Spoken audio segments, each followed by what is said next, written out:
MSW Media.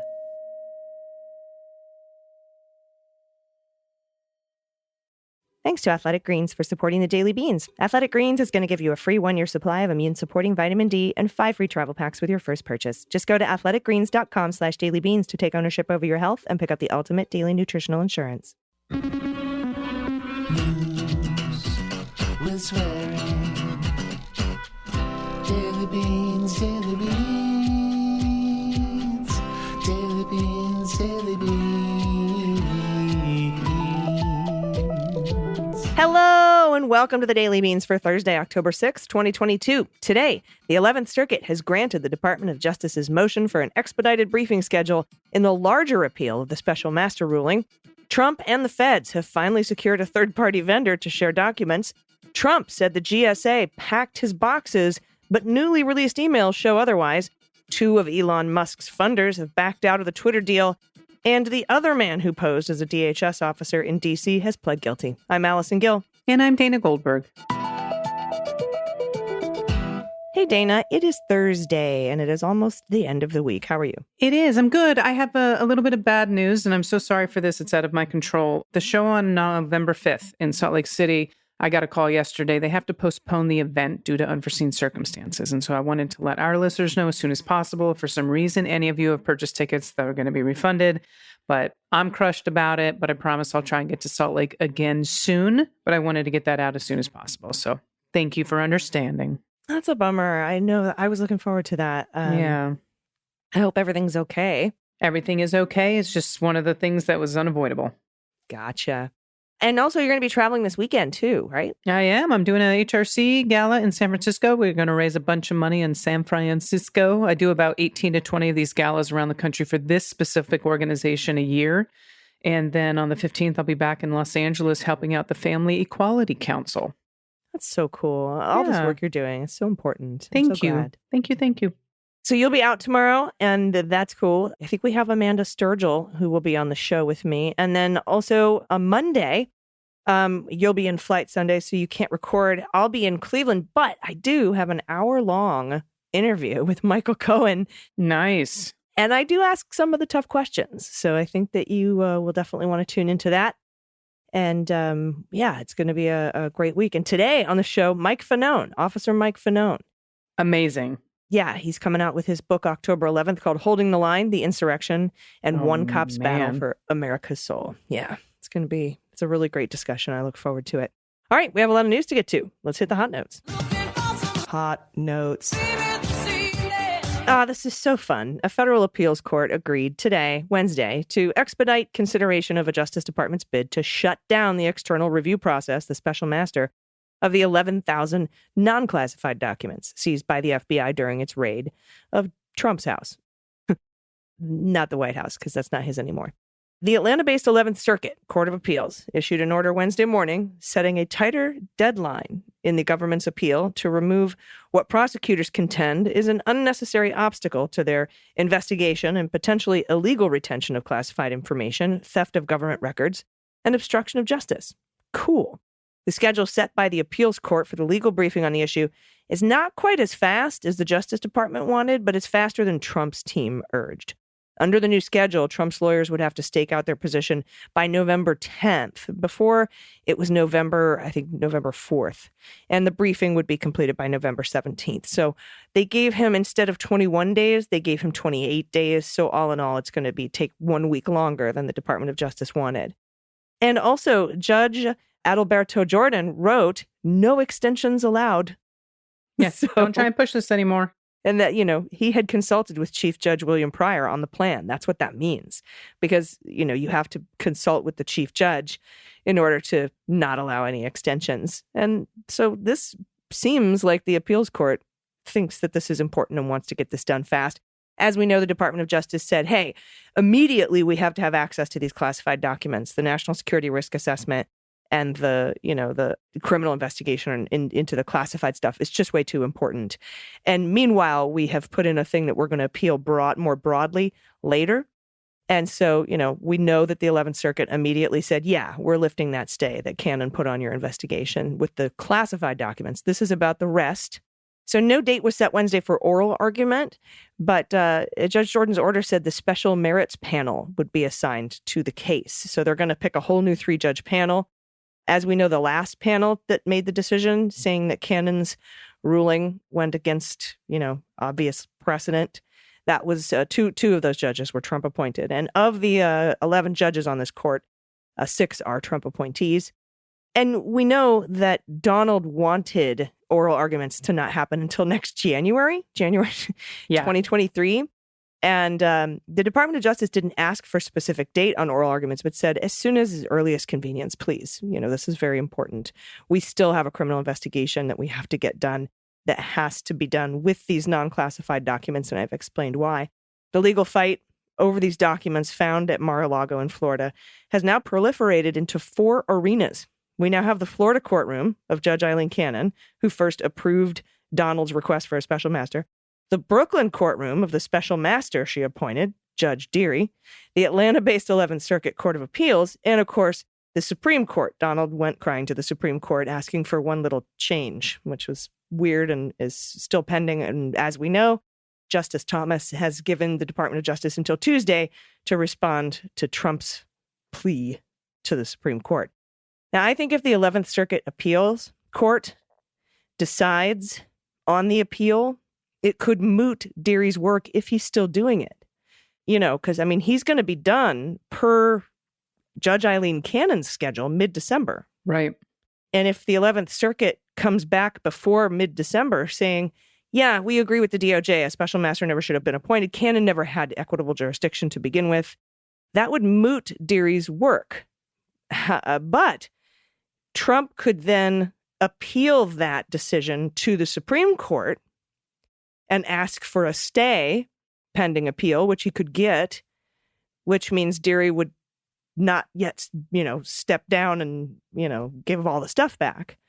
So it's now kind of a race to see what gets done faster, right? Because the 11th Circuit could moot Deary's work.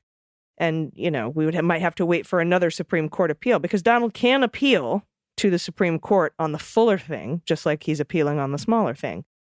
So we're in all these different battles. And the whole point of it, Dana, is to just delay and push it back as far as they possibly can, so that Trump can announce that he's running for president, because I think he thinks that will somehow shield him from prosecution. But either way, DOJ does have and continues to use the classified documents in their probe. They do need those non-classified docs, but I think they may get those back faster from the special master review than the court's ordering it. We'll see. We'll see what happens. We will indeed. And AG, a second man accused this year of impersonating the Department of Homeland Security officers in Washington, D.C., well, he pleaded guilty Wednesday to conspiring to impersonate a federal officer, bank fraud, and other charges. Haider Ali's co-defendant, Ariane Taharzada, pleaded guilty in August. So prosecutors had charged that the pair managed to convince Secret Service agents assigned to the White House that they were legitimate DHS agents with their impersonation scheme and labeled them a, quote, risk to national security. Court filings showed that 4 Secret Service agents were placed on leave as a result of their interactions with that duo, one of whom was assigned to the First Lady. Now, Ali, 36, pleaded guilty to all of the charges against him, all of them. The charges indicate that he and Taharzada were using the agents as a part of a complex money-making scheme, not to gain access to national secrets, just to make cash, apparently. Now, Ali also admitted to participating in a years-long $1.6 million bank fraud scheme that involved opening bank accounts in the names of straw businesses, charging purchases at other businesses controlled by Ali to debit cards linked to those bank accounts, withdrawing the money in the accounts while the debit charges were still pending, and simultaneously withdrawing the profits from the businesses that had charged the debit cards, and that's all according to these court records. Now, under the terms of his plea agreement, Ali agreed to seek a prison sentence between 63 and 78 months, but the judge could go below or above recommended sentence, just depending. He's going to be sentenced on February 24th. In his guilty plea, Taharzada admitted that the same conspiracy charge, as well as voyeurism charge, interesting, for secretly recording, women having sex in his apartment. What a douchebag. He, quote, showed these explicit videos to third parties. According to court documents, he's awaiting sentencing. I hope he goes down for a lot fucking more than that for doing that. Yeah, that's really fucked up. Yeah. So it wasn't any kind of weird conspiracy to get close to the president. They were just making money. A bank fraud scheme. Yeah. Agreed. All right. Former President Trump publicly said one of the reasons the FBI found boxes of classified documents improperly stored at his Florida estate was because federal workers at the GSA packed up my stuff. They packed it all up. I didn't put it there.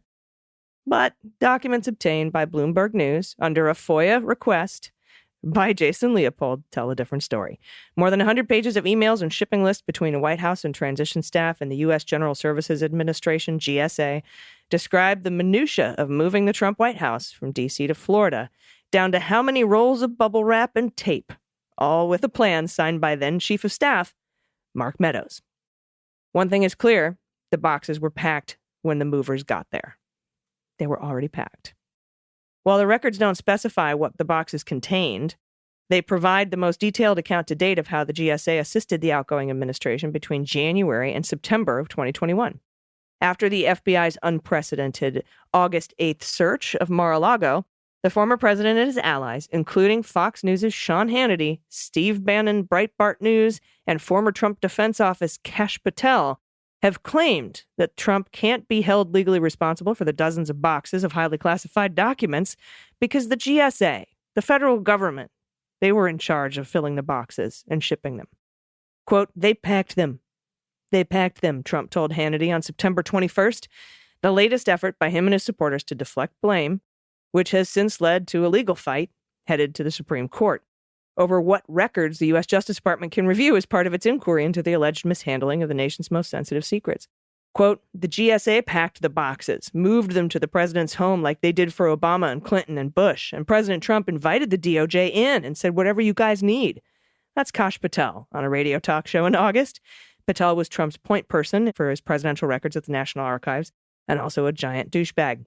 It's not clear how many of the documents in this shipment contain classified documents that the FBI ultimately recovered, but federal rules require classified material to be transported in particular manner, using pre-approved couriers and containers. So if they just wrapped them up and put them on pallets and told the GSA, snap, snap, take them down to Mar-a-Lago, that is not authorized for the transfer of classified documents. And I would put money that that's probably what happened. All right, last story in this segment, Apollo Global Management and 6th Street, which were looking to provide financing to Elon Musk earlier this year for his proposed buyout of Twitter. They're no longer in talks with the billionaire entrepreneur, according to two sources familiar with the matter. Those two have pulled out. Musk and Twitter are in litigation now after the entrepreneur, I like that they call him that, he's just Elon Musk, after Elon Musk initially pulled his offer to buy the company, are in talks to end the case and clear the way for a $44 billion deal. Jesus. Twitter and Musk did not immediately respond to requests for comment, while Apollo and 6th Street declined to comment. Now, Musk said he would finance the deal with his own cash, co-investors, and bank financing. Well, earlier in the year, Apollo was also considering ways it could provide financing to a deal, sources previously told Reuters. Now, 6th Street was part of the talks as well, where the investors were looking at providing about $1 billion for the deal. Isn't it nice just to have $1 billion lying around to buy Twitter? Yeah, so 6th Street was going to give $1 billion. I don't know how much Apollo was going to give, but the deal is $44 billion. So he may be able to secure other investors. This deal isn't necessarily dead. I'm hoping the SEC is looking into. If I were Twitter, I'd be like, "Is this? Hey, SEC, FINRA, is this legal? Is everything chill? What the fuck? $44 billion. Jesus Christ. Let's keep it moving. And if Apollo, the hedge fund, if that private hedge fund sounds familiar, it should, if you're a longtime Mueller, She Wrote listener. Apollo Management was one of the groups with Citigroup that met with Kushner at the White House early on in the Trump administration. And shortly after that meeting, Kushner got a shitload of money, $184 million. He was trying to get out from under his 666 Fifth Avenue albatross, the Devil Building, which is also the building, by the way, where Manafort met Kolimnik when he handed over campaign polling data at the Havana Cigar Bar. Don't ask me how I remember all this. It's weird, the stuff that's in my brain. But, that wasn't enough to bail Kushner out, the Apollo Management Group money. But, I think they blackmailed Qatar to get the rest, and they helped bail them out, even though Qatar came back later and said, we had no idea where the money was going. Of course. Just whatever. And then, then MBS sends him $2 billion. Now, all of a sudden, OPEC wants to slash oil production. gosh, just what a tangled web we weave. I'm sure it's not connected at all. No, I'm sure it has nothing to do with trying to make the Democrats look bad. No. I don't think the UAE, Saudi Arabia, MBS, and Putin want the United States to be an autocracy. I think that's, just a little bridge too far. It's totally not. All right. We will be right back with one of my friends, Officer Mike Fanone. Again, if you haven't had a chance to read that Rolling Stone article where he just doesn't give a fuck, it's really, really worth the read. And I think you'll really enjoy this interview. Again, his book is coming out. Hold the Line. Definitely get your copy. It drops on October 11th. We'll be right back. Stay with us. After these messages, we'll be right back. Hey everyone, it's AG. Let's talk about something I use literally every day. I have been for a while, and I started taking Athletic Greens because I wanted to optimize my immune system with supplements that actually taste great and take the place of the 20 or so bottles of pills and probiotics and superfoods and stuff that I was taking. It has saved me so much time and money, and it's delicious. With one scoop, you get 75 high-quality vitamins, minerals, whole food source superfoods, probiotics, adaptogens, everything you need to start your day. Athletic Greens AG1 contains less than 1 gram of sugar. It's got no GMOs, no nasty chemicals, no artificial anything. And it still tastes amazing. That's why I take it with me, even when I travel. And we want to thank Athletic Greens for their support of the Daily Beans. Right now, they're offering you a free 1-year supply of immune-supporting vitamin D, plus 5 free travel packs for your convenience with your first purchase when you go to athleticgreens.com/dailybeans. And in 2020, Athletic Greens purchased carbon credits that support projects that protect old-growth rainforests so you can be healthy and help the planet. I love that. I love that goodwill so much. Right now, it's time to reclaim your health and arm your immune system with convenient daily nutrition. It's just 1 scoop and a cup of water every morning. That's it. No need for that million different pills and supplements and everything to look out for your health. It's so convenient. And to make it easy, like I said, Athletic Greens is going to give you a free 1-year supply of immune-supporting vitamin D plus 5 free travel packs with your first purchase. All you have to do is visit athleticgreens.com/dailybeans. Again, that's athleticgreens.com/dailybeans to take ownership over your health and pick up the ultimate daily nutritional insurance. Hey, everybody. Welcome back. Honored today to be joined by my friend, author of the new book that comes out October 11th, Hold the Line, The Insurrection and One Cop's Battle for America's Soul, Mike Fanone. Hi, Mike. How are you? I'm good. How are you? Thanks for having me. Yeah, no problem. It's good to see you again. We've already spent some time together. We've hung out at Kathy's house. We've attended a couple of January 6th committee hearings. We've been there. And we've hung out at Glenn Kirshner's Justice Matter things, but it's good to see you again. It's good to see you. And I'm really excited about this book, and I can't wait to talk to you about it. I noticed that you split the book into 3 parts, before, during, and after, I think sort of focusing kind of on what happened that day and what your life was like, before, and how that day changed the trajectory of your life. Is that kind of the way that you see it as well? Yeah, I do. I mean, obviously, the vast majority of the book is about my experiences, not just on January 6th, but in the aftermath of January 6th, almost up until present day. But there was a 20-year policing career that existed before January 6th. And I thought that it was important to, use this platform that I've been given to address some of the issues surrounding policing and police reform. And that's what the beginning portion of the book is really dedicated to. Yeah. And I think that, I wanted to talk about that in light of this recent Rolling Stone article that came out, because, I shared it on Twitter. People loved it. People really enjoyed reading the authentic you. And then there's something in here that says, quote, he's tired of liberals who back the blue only on January 6th and conservatives who back the blue only when it comes to policing people of color. Tired of being given 47 seconds of airtime to explain how to reform entire police system. Tired of explaining why overthrowing a CVS and overthrowing the American government are not quite the same thing. And so I think that that's why I was happy to see that you took the time to kind of go over this entire policing career you have and your thoughts on police reform. And like you said, where both sides sort of stand on these issues, because it's always like heads you win, tails I lose, or whatever the fuck, like one side is like, yeah, we back the blue, and only on January 6th. Can you explain a little bit of that and how you get into that in the book and how your policing career leading up to the point of January 6th sort of, bears that out? Yeah, I mean, it really, for me, it started in the aftermath of the Michael Brown shooting, which I think was in 2015 into early 2016. You saw the advent of the Black Lives Matter organization and then the movement that followed. And I saw my profession and my fellow officers really demonized and villainized in media, and also by some, and I underline that, some Democrat politicians, not all, but some. And that resulted in violence against police officers. And we saw a rash of police assassinations in this country, Dallas, Louisiana, New York City. And I attended many of those funerals. And let me just tell you, it was an incredibly difficult time for police officers. And we felt abandoned by our political leaders. And we also felt abandoned by the community, greater communities at large. But then, along came the Republican Party in 2016, who pandered to law enforcement, seeing that trend. And they really did so in an unhelpful way. That was a perfect time for constructive conversations about policing, community expectations, and, different crime fighting programs or plans that may be different from what we have been used to in this country. But rather than that, they just said all cops are 100% right 100% of the time.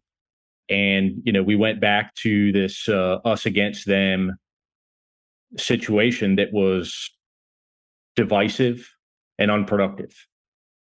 And then January 6th came along and Republicans turned their backs on members of the Metropolitan Police Department, the U.S. Capitol Police.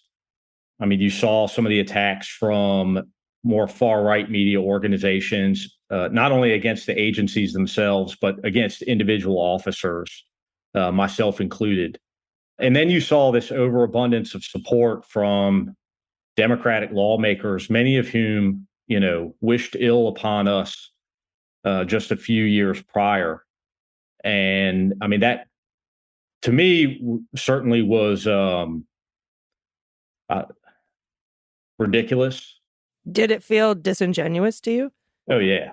Yeah. I mean, listen, there's a lot of people there's a lot of Democrats and a lot of Republicans whose, politicians whose support has been very genuine, but there's a lot who have not.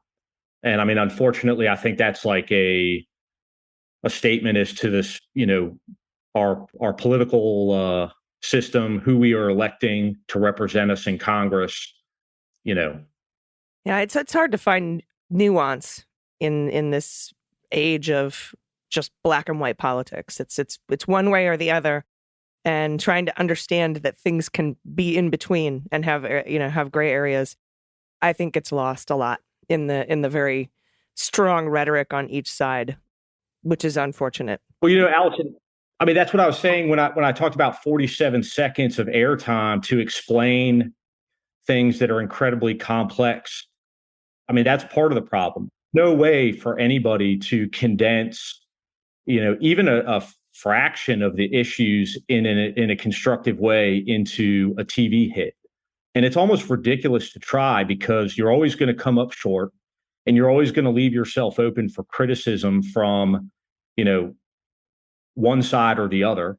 And then they just completely write off everything that you have to say, because maybe you didn't get a chance to include what it was that you actually wanted to talk about, which boggles my mind, because we have a damn 24-hour news cycle. You think we have all the fucking time in the world to talk about things like this constructively. But as I've learned, now having joined the ranks of cable news, that is not the case.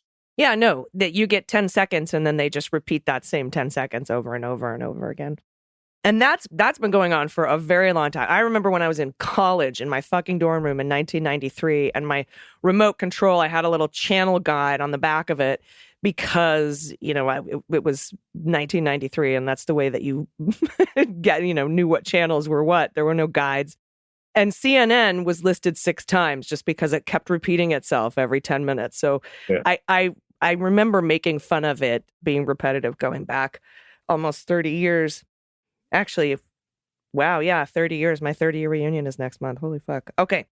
So, and, going back to this, 47-second soundbite thing, that's why storytelling is so important. That's why I'm so glad that that you wrote this book, is so that we can actually read the long form, and really kind of understand, like you said, this extremely long and involved career as an officer that you had before January 6th even happened, and then talk about what happened on January 6th, and then talk about, what happened after that. And, speaking of what happened after that, I know that right now, a lot of these January 6th defendants, at first they were getting like probation or like 2 weeks or like 30 days. But now we're up into seeing some of the, heavier sentences, and especially some that were involved in the assault that took place on you, including, Young, who was just sentenced to 86 months, I think.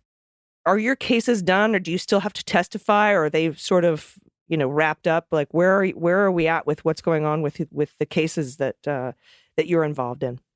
Well, first, let me address the varying of sentences. I'm in no way a Department of Justice or even a police department apologist. But I do recognize, just from my career in law enforcement, that the amount of cases that the Department of Justice is trying to dispose of, it's mind-boggling. We're up to, I think, around 900 prosecutions. And I think what they've had to do in a lot of cases is prioritize based on the level of criminality. Trust me, it doesn't sit well with me that an individual who breached a restricted area into the Capitol in the midst of a insurrection is tried and maybe punished with 30 days in prison, because I see, like many Americans, the totality of their actions. But when it actually comes down to the brass tacks, like what the law is, all they did was trespass. And so when you look at it from that perspective, the punishment fits the crime. That being said, I do think there's a difference between trespassing somewhere you don't belong and participating in an insurrection, but I think they're doing the best they can. Now, when it comes to my cases, all of them involve an assault against me.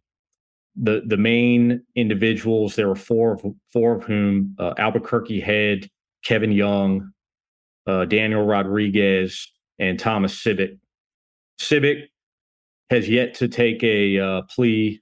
Daniel Rodriguez also has yet to take a plea. Kyle Young and Albuquerque Head both pled guilty. Kyle Young was the one who was recently sentenced. He made attempts to take my firearm, and he also provided Daniel Rodriguez with a taser that he used against me. He was sentenced to 86 months plus an additional 36 months on federal parole. And we're still, I think the sentencing for Albuquerque Head comes up October 27th. You were telling me earlier that 36 months of federal probation is a bigger deal than people think, because a lot of people actually have just been sentenced with federal probation. Some of the earlier cases, the ones that we were talking about, trespassing or parading in a restricted area. But you were saying something about that's actually not easy and not fun. Yeah, no, listen, at the end of the day, nothing beats incarceration to deter people from committing crimes. Going to jail sucks. That being said, don't sleep on federal parole and probation. Those guidelines are incredibly restrictive. If you're an American and you're accustomed to certain freedoms and liberties, having those taken away and then still having to go about your daily business can be almost as bad as being stuck in a cage. a lot of people, in fact, defendants that I knew, opted to serve out the remainder of their time in prison rather than try to adhere to the restrictions that the parole and probation system would put on them. What are those restrictions like? What are they? I mean, they can vary greatly. There can be curfews. You can be restricted as to where you can and cannot go, whether or not you can engage in, certain type of leisurely activities.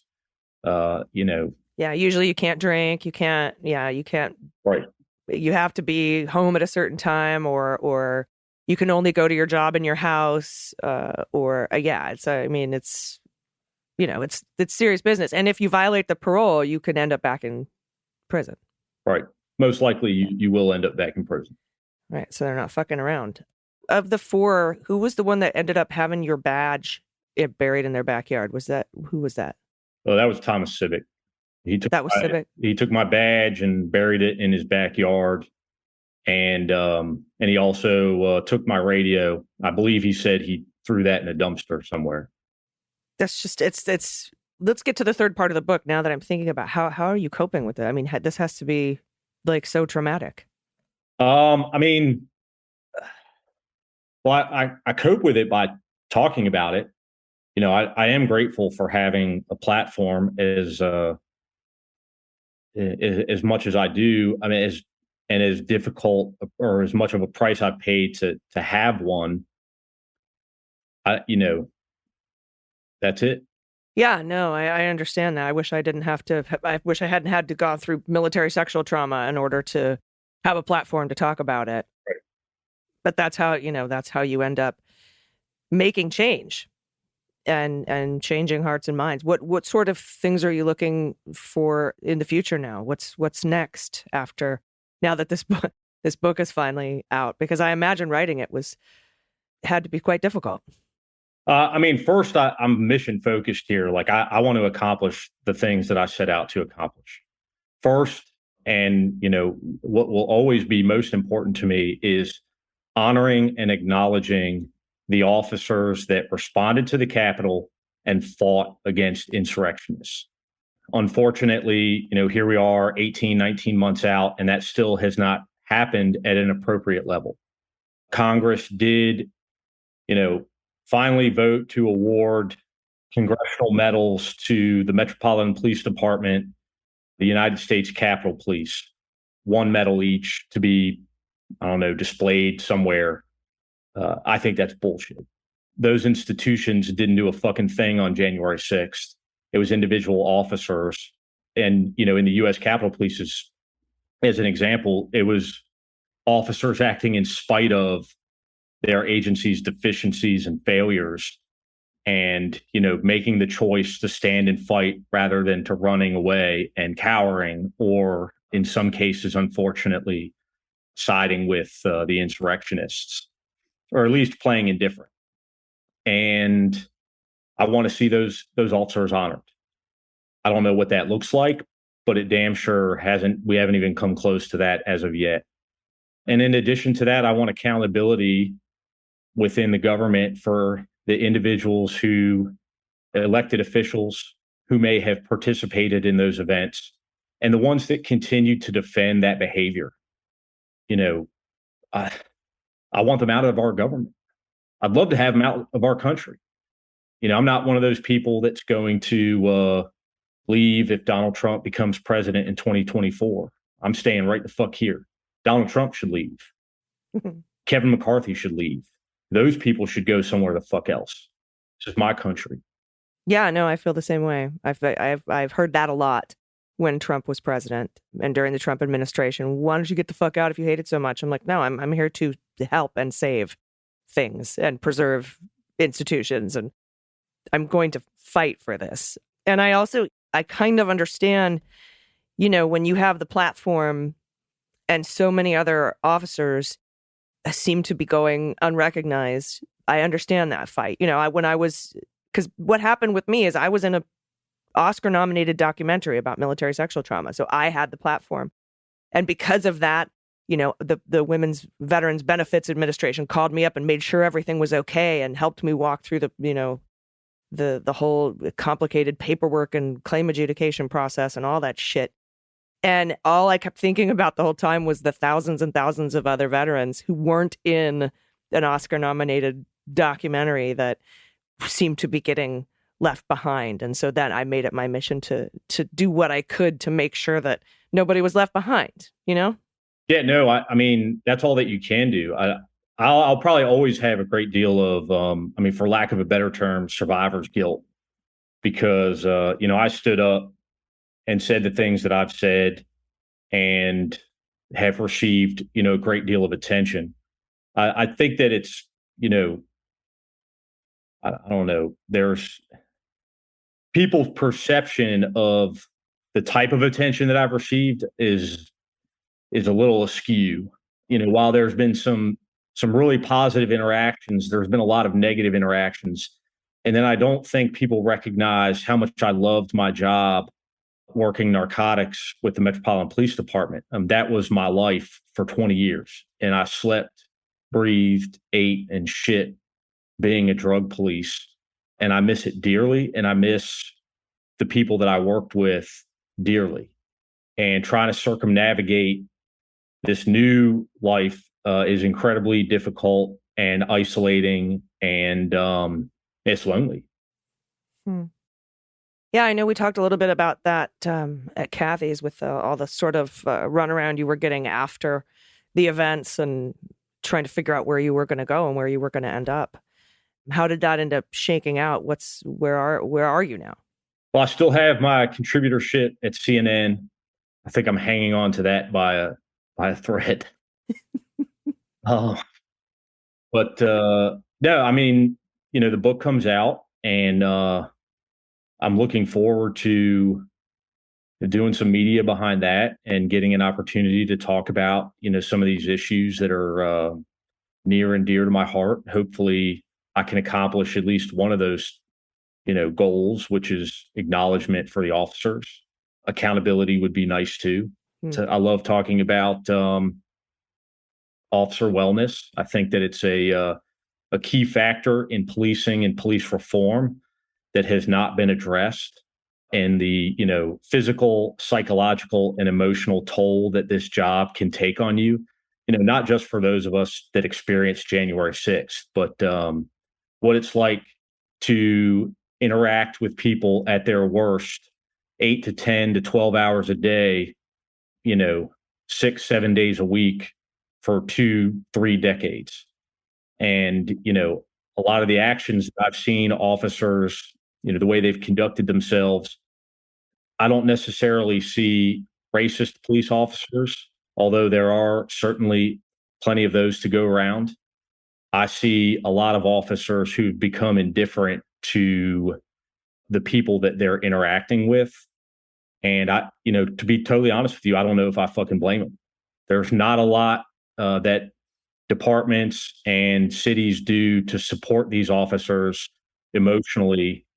And, fortunately, we're even behind the fucking military, which is probably about 20 years behind where it should be addressing those things itself.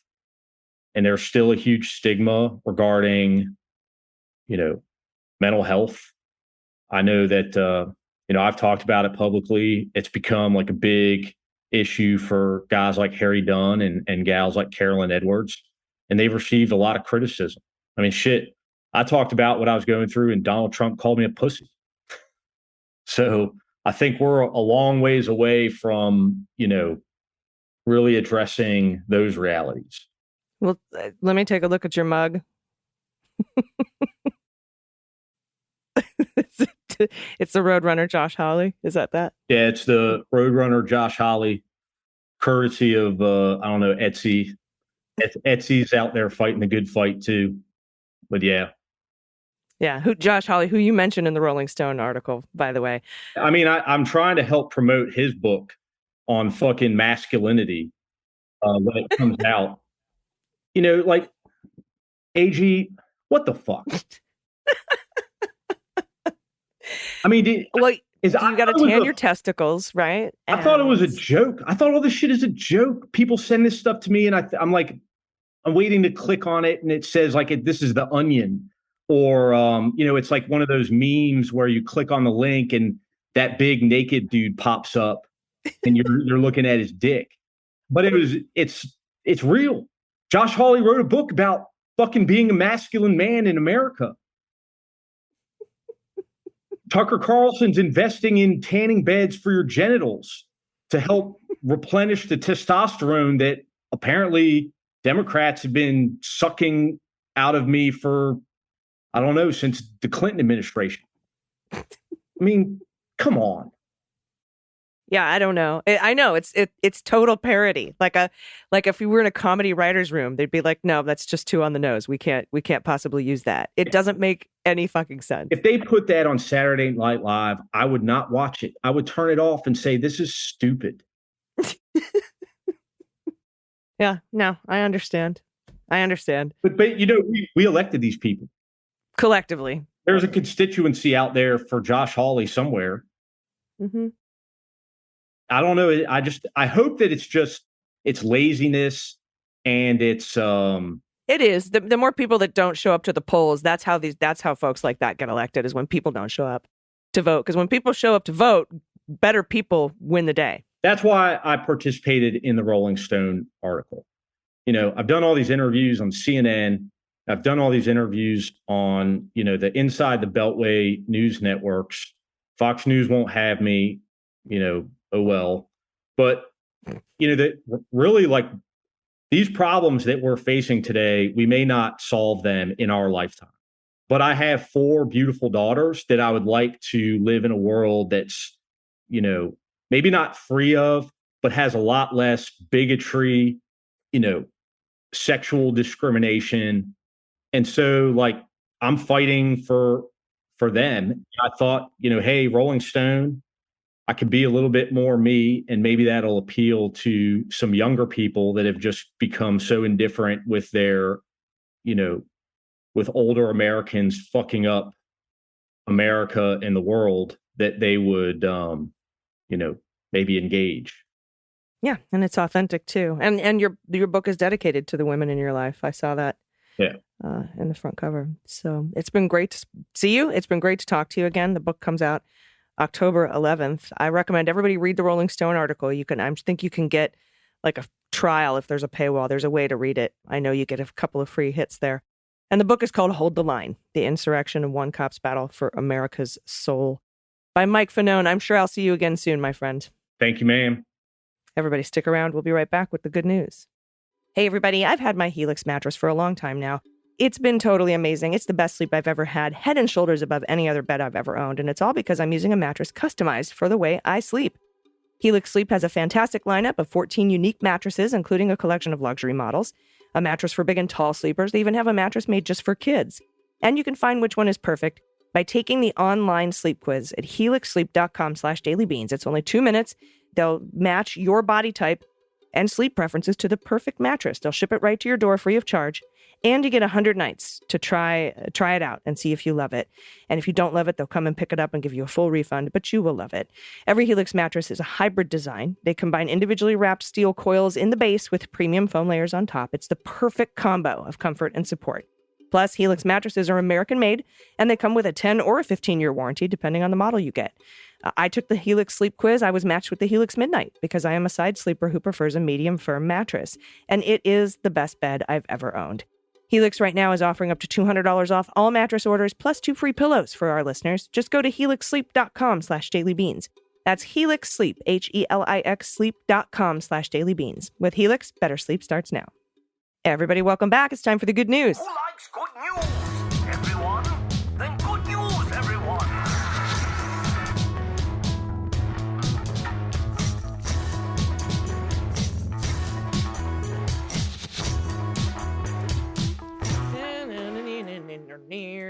Good news, good news. And if you have any good news, confessions, corrections, photos of your pets, adoptable pets in your area, pet TikToks, we talked about that the other day, Dana.